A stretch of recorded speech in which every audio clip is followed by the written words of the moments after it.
Well, good evening, folks. Ken Hovind here in the crew at Dinosaur Adventureland in Lenox, Alabama. It is November the 10th, 2025.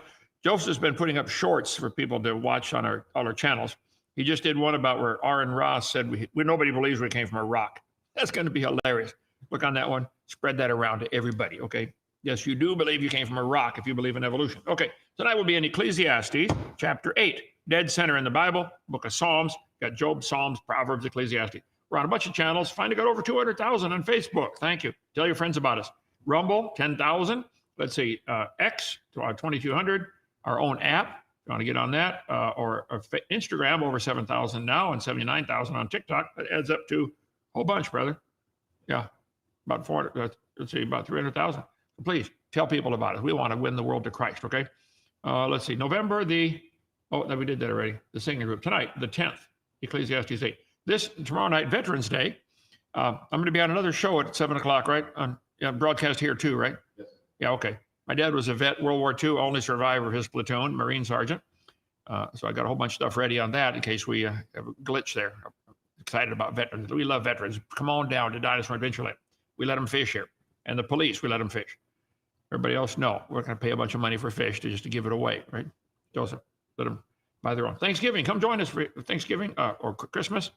We'll be your family. Come on down. All kinds of stuff to do here. Anybody coming from Dallas, please give me a call. We got lots of stuff in Dallas needs brought here. If you can just carry anything, got a bunch of fossils and different stuff to bring to here. Come help us to open for free. Join our 777 club. If I like what you're doing, winning souls. I'm going to help you. $1 a day, penny a day, whatever you can. Brother Ernie used to just cry when people from other countries would, send in, less than 10 cents, Probably have to work 3 days to get 2 pennies, And we just want to win souls, okay? If you don't want to help, get out of the way. We're going to do it anyway. So go drdino.com. 9.7 years now. Okay, go to slide number 480, enter. The Old Testament is everything before Jesus came. There are 39 books in the Old Testament. It happens there are 3 letters in Old and 9 letters in Testament. Easy way to memorize it. And 3 times 9 is 27, and there are 27 books in the New Testament. In the middle, there are what's called the poetry books, Job, Psalms, Proverbs, Ecclesiastes, and Song of Solomon. We've been going through the book of Ecclesiastes. He calls himself the preacher, the preacher, the preacher, the preacher. And he was King Solomon, okay? The words of the preacher, the son of David, king in Jerusalem. Vanity of vanities, saith the preacher, all is vanity. He was the richest man that ever lived, the smartest man that ever lived. This is King Solomon writing, okay? According to 1 Kings 10, he got 666 talents of gold annually.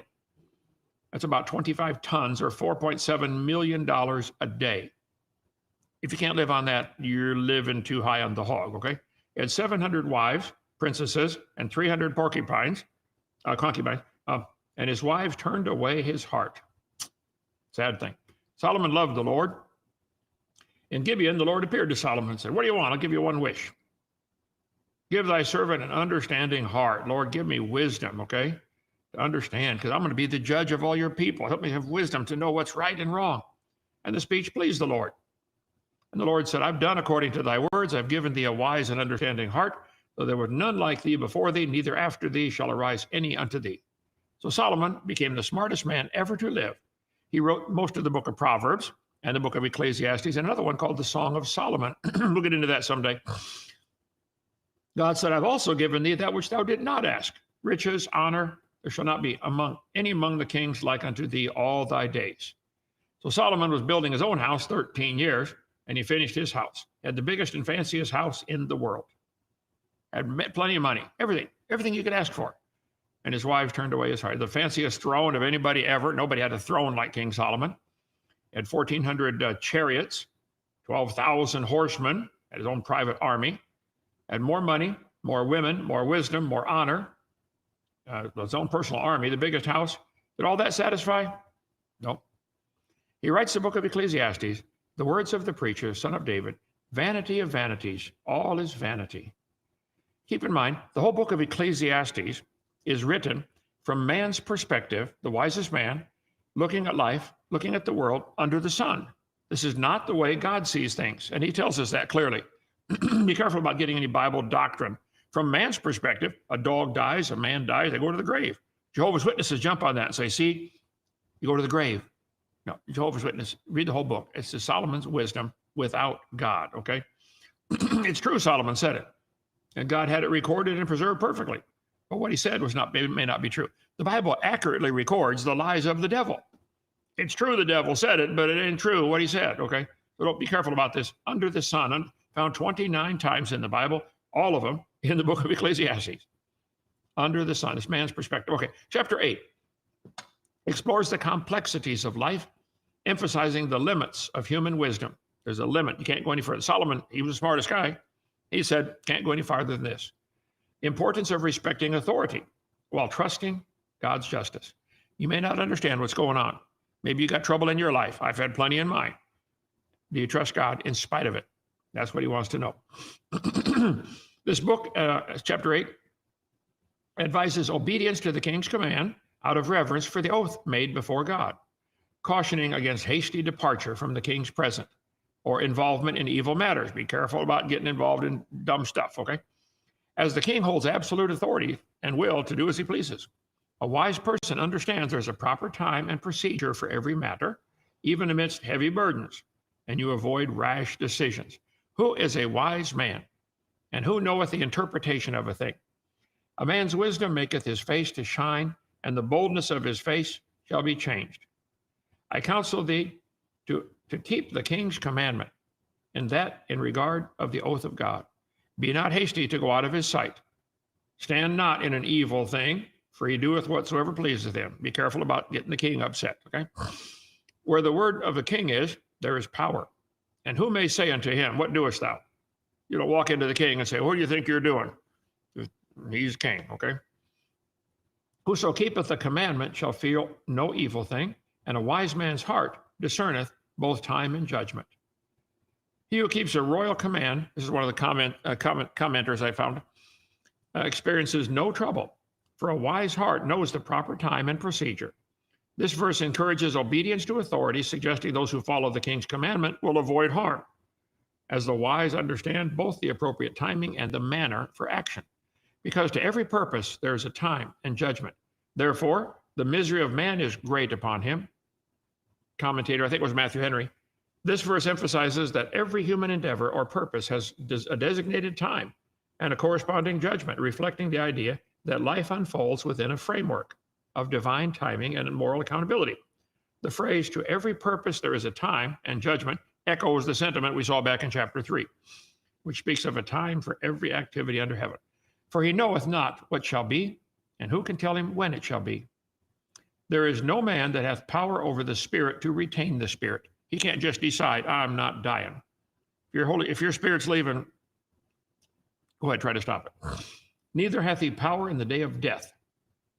There is no discharge in that war. It doesn't quit. Neither shall wickedness deliver those that are given to it. All this have I seen and applied my heart unto every work that is done under the sun. There is a time wherein one man ruleth over another to his own hurt. Sometimes somebody's the boss over somebody, he doesn't treat him right, and ends up hurting the boss. So I saw the wicked buried, who had come and gone from the place of the holy, and they were forgotten in the city where they had so done. This is vanity.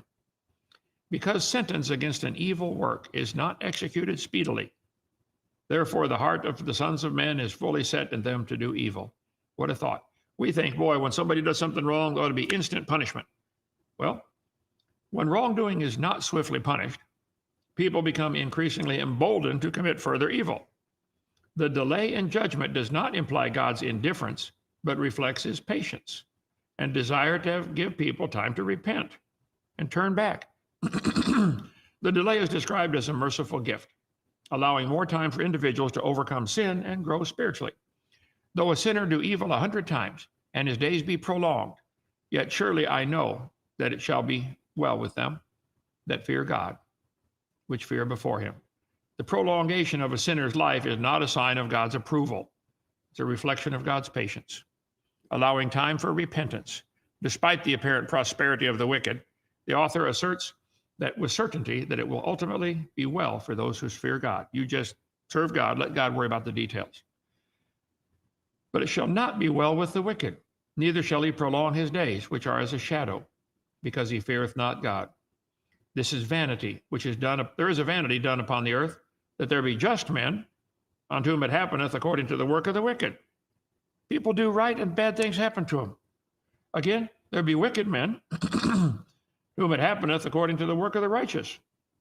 Sometimes people are wicked and they seem to prosper.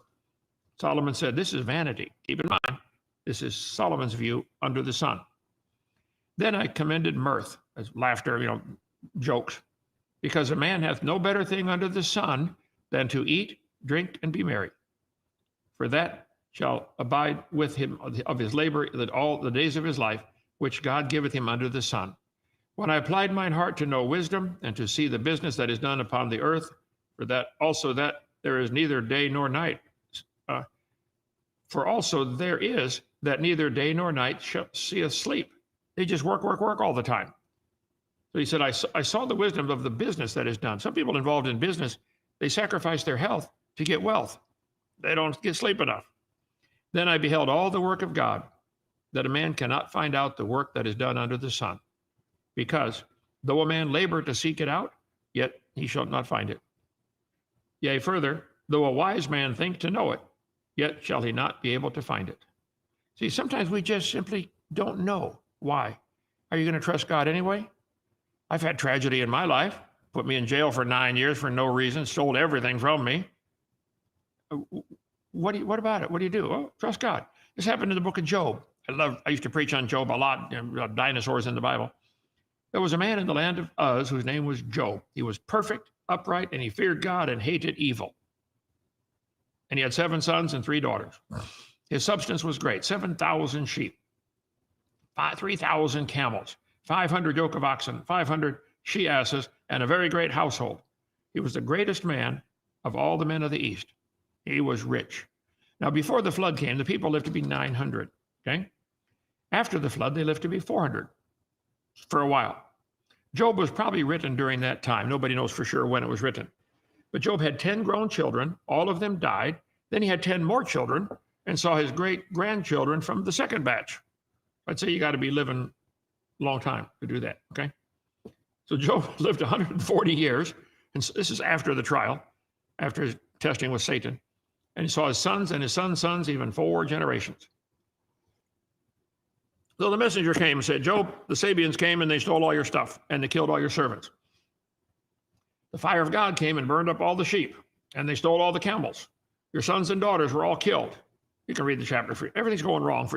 Everything going wrong. All Job said was, the Lord gave, the Lord hath taken away. Blessed be the name of the Lord. That's a hard one to do, but sometimes you just do not know, okay? Satan went forth from the presence of the Lord and smote Job with sore boils, from the sole of his foot to the crown of his head. That means you can't sit comfortably, you can't stand, you can't lay down, you got boils everywhere. I've only had a couple of boils in my life. You ever had one, Joseph? I don't think so. It's like the world's worst is it. Oh my goodness. Any pressure on it and it makes you want to scream. And he had them all over, so what are you going to do? Can't sit, can't stand, can't lay down. His wife turned against him. Dost thou still retain thine integrity? Curse God and die. I'd say Job's having a bad week. Bible says the wife should reverence her husband, treat him like a god, offer him burnt sacrifices, morning, noon, and lunch. Okay. He said unto her, you speak like the foolish women. Shall we not receive good at the hand of God and not evil? Job trusted God in spite of everything going wrong. Then his 4 friends came to visit him. And they should have been comforting him, but he said, you are miserable comforters. Eliphaz started it off, whoever perished being innocent. This is the theme through the whole book of Job. Job, we came to visit you to tell you, you must have sinned. You must have done something wrong. Yeah, people do that. Hovind, you went to prison. You must have done something wrong. You lost everything. You must have done something wrong. That's the attitude they get. That's the wisdom of the world, okay? Don't go to the hospital when your friend's getting his gallstones taken out. Say, brother, these aren't gallstones. These are tithes and offerings. God's getting them out of you one way or another. Don't do that, okay? Job said, I wish the Lord would answer me. Chapter 31. So in chapter 38, the Lord answered Job out of a whirlwind. I advise you, if a tornado starts talking to you, pay attention. Who is this that darkeneth counsel by words without knowledge? Here God, with one sentence, said, Job, your 4 friends and your wife did not know what they were talking about. So be careful about getting doctrine from Job also. It's true Bildad said it, but it might not be true what he said. Just be cautious. Rightly divide the word of truth, okay? God said, gird up now thy loins like a man. I will demand of thee, and answer thou me. I got some questions for you, Job. Where wast thou when I laid the foundations of the earth? What? God says, Job, where were you when I built this world? Huh? Job doesn't answer. The Lord searches the hearts. He understands the imaginations of the thoughts. God knows the thoughts of man. I know the thoughts, and I know their works and their thoughts. Jesus, knowing their thoughts. Oh, wow, wait. Old Testament Isaiah said God knows their thoughts, and New Testament Luke says Jesus knows their thoughts. That's one of hundreds of verses you can put together and say, pretty simple. Jesus was God Almighty in the flesh, okay? Declare if thou hast understanding. Who hath laid the measures thereof? Job, who built this planet you're standing on? Job doesn't answer. Have you entered into the springs of the sea? Scientists didn't even know there were springs in the sea until 1977. God said, where is the way where light dwelleth? Well, now that is interesting. Light doesn't stay in a place. Light is in a way. He said, as for darkness, where's the place thereof? Job doesn't answer the question. See, we're the children of light. We're supposed to be on the move, okay? So the gates of hell shall not prevail against it. Gates don't attack you. You attack them. So get busy and do something for God. Whereas, in what way is the light parted which scattereth the east wind upon the earth? Does the light cause the wind? Ask any weatherman. Sure does. The hot air, the sunlight heats the air, expands, rises, causes all the wind patterns from the sun, okay? And the light can be divided up through a prism into the visible spectrum. A little bitty slice. We can only see a small piece of it. Okay, God said, canst thou send lightnings? Well, it's a good thing I can't. How many of you can think of somebody that's lucky to be alive because you can't send the lightnings? Okay. Canst thou send the lightnings that they may go and say unto thee, here we are. Is God telling Job that electricity can be used to send a message? Like, telephone, radio, email, computers. Yeah, that's how it's all sent, folks, okay? God asked Job question after question after question. 84 questions by my count. Ready to go to chapter 41. Can you draw out Leviathan with a hook? And Job doesn't answer. I think Leviathan's fire-breathing dragon, probably the T-Rex or something like that. I did a video on that. It's on our channel there. Part of the miscellaneous series. You have that one separate too, Joseph? Leviathan, the fire-breathing dragon. There's a real good sermon in that one, I'll tell you what. It's also part of the series, the topical series. Yeah, it's a green one, I know. That's okay. All right. So everything went wrong. God asked Job 84 questions. God never answered any of Job's questions, not one. Instead, he asked him questions. And he gave Job an attitude adjustment. You parents know about that. Dad comes in, hey, son, I ask you some questions. Who bought that bed you slept on last night? Who paid for that food you eat and eat and eat? Who paid for this house you're living in, son? Who bought that bicycle for you? Just nod your head. Yes, Dad. Yes, Dad. Yes, Dad. Okay. God's asking Job questions to get an attitude adjustment. Sometimes we need that attitude adjustment ourselves. 84 questions. Would you trust God even if it looks like everything is going wrong? Even if you go to prison? Even if they're going to kill you? And it's happening all over in African countries, and they're killing Christians just because they're Christian. It's coming here. Remember that Aladdin movie? He said, will you trust me? Do you trust me? I think God says, hey, I know what I'm doing. See, if you go through trauma and tragedy, you get great rewards in heaven. You ever watch those football games? Those guys are out there banging into each other, hurting each other. Yeah, but the people in the stands are thinking, yay, you're going to get great rewards. You get a big paycheck, right? God up in heaven, they're looking down saying, wow, hang in there. It's going to be worth it all, okay? All things work together for good to them that love God, to them that are the called according to his purpose. It doesn't say everything's good. It says it'll work together for good. I use this illustration on my seminar, part 3, about dinosaurs. I'll say, you ever been hungry? Oh, yeah, I'm hungry. Brother Hovind, I'm hungry. Here, how about a cup of flour? Would that taste good? No, that wouldn't taste good. How about a spoonful of salt? No, that wouldn't taste good. How about a teaspoon of baking soda? It doesn't taste good. How about a cup of buttermilk? Half a cup of Crisco and a cup of buttermilk. How about we mix them all together and make biscuits? See, they work together for biscuits. Individually, they taste bad. The things that happen in your life might not be good, but it'll work together for good if you love God and you're called according to his purpose. Life is that simple. Okay, that was Ecclesiastes chapter 8. Joseph, any questions or comments?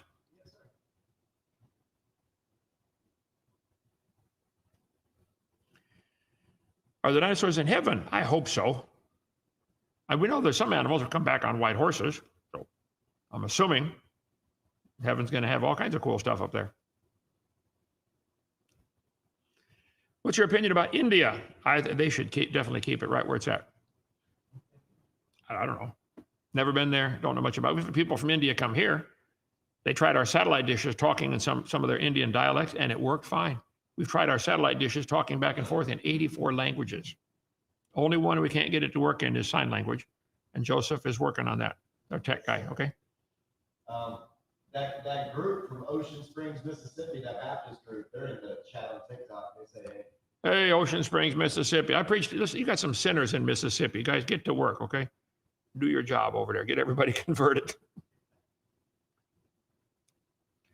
Okay, what can you tell us about the great unconformity? A huge chunk of Earth's rock record is missing. The whole geologic column, it means nothing. There isn't, the layers are all formed during Noah's flood. And if you look at the layers that they talk about, all being millions of years different in age, stop and think about it.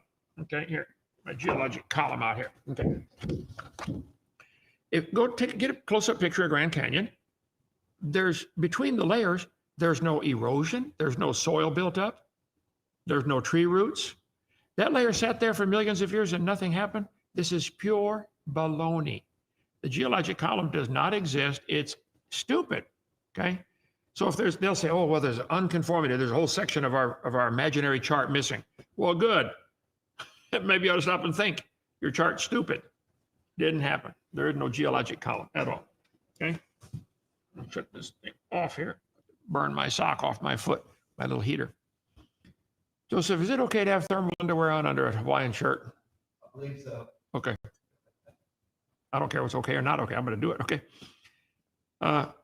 Never pop zits near your nose. You can get serious infections. Wow. Thank you so much, Crybaby. I appreciate that. Okay.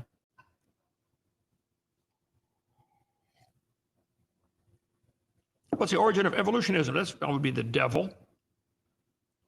God designed everything. Devil said, I got to get some way to get people to stop believing in God. And evolution has worked for a bunch of folks. Okay. Let's see. I have a question. Are we still required to give tithes and offerings? Required might be a strong word. God said in Malachi, the last book of the Old Testament, he said, you're not blessed. I can't bless you because you're not tithing. If you give 10% of your increase, doesn't have to be your whole paycheck. I mean, if you have to spend $50 a week to get to work and you make $400 a week, well, then your increase is $350. Okay. But I don't want to cheat God out of anything. I just give it all. Okay. I don't. So I got a ministry house I live in and utilities, so I don't have the bills to pay, I guess. But yeah, I don't think it's a requirement, but it's wise to do. They did in 1 Corinthians. They did bring the offerings to the Lord on the first day of the week, which is why the church meets the first day now. It's got nothing to do with the Sabbath. So yes, I don't think you're required. I think you should, and that's how the church and ministries are funded. People give 10%. See, Abraham, Isaac, and Jacob. Jacob had 13 kids, 1 daughter, 12 boys. They became the 12 tribes of Israel.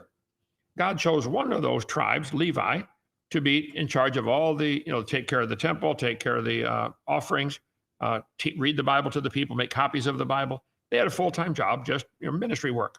So they couldn't have time to go take care of their sheep and cows and, plow a field and raise their crops. So he told the other 11, you guys tithe to the Levites. Well, let's just pick some numbers. Everybody makes $100 a week. 11 people are going to give $10 to the Levites. That means they're getting $110 a week. But they also have to pay for all the stuff at the temple. So it worked out fine for everybody. And God said, if you will bring the tithe into the storehouse, Malachi chapter 3, I'll pour you out a blessing. You won't be able to receive it. I've never in my 56 years been able to outgive God. It's like the more I do, the more he says, here. We wanted to get that Jeep the other day, Joseph. Needed $1,000. So, brother, we had 2,000. I said, okay, I'm going to get another 1,000. I go open the donation box. There's $1,000 in there. Right on time. Thank you, God. I sometimes wish he would do it a little early, but seems to always wait till the last minute. Okay. If I wouldn't have picked up a Bible, I would have still continued to believe in evolution and the Big Bang Theory. Well, I'm glad you picked it up. Big Bang Theory is the dumbest, evolution is the dumbest religion in the world. You really believe you're related to a potato and we all came from a rock. Joseph, that thing you did about a rock, it's only been up for an hour? Yeah. Yeah. Check that out on our channel, okay? They do believe they came from a rock. That's so stupid. That's it. Okay. Tomorrow night, same time, Joseph? What's the show? Same time, 7? 7 o'clock. Yeah. 7 o'clock right here. And what's the name of the show? It's Mike Weatherford. I believe it's Weatherford show. Weatherford Show. Okay. Mike Weatherford. Mike Weatherford. Yeah. If you know anybody got a podcast, wants me to come on as a guest, give me a call. I want to stir up trouble before I die. That's all I'm trying to do. Okay. See you tomorrow night. Bye.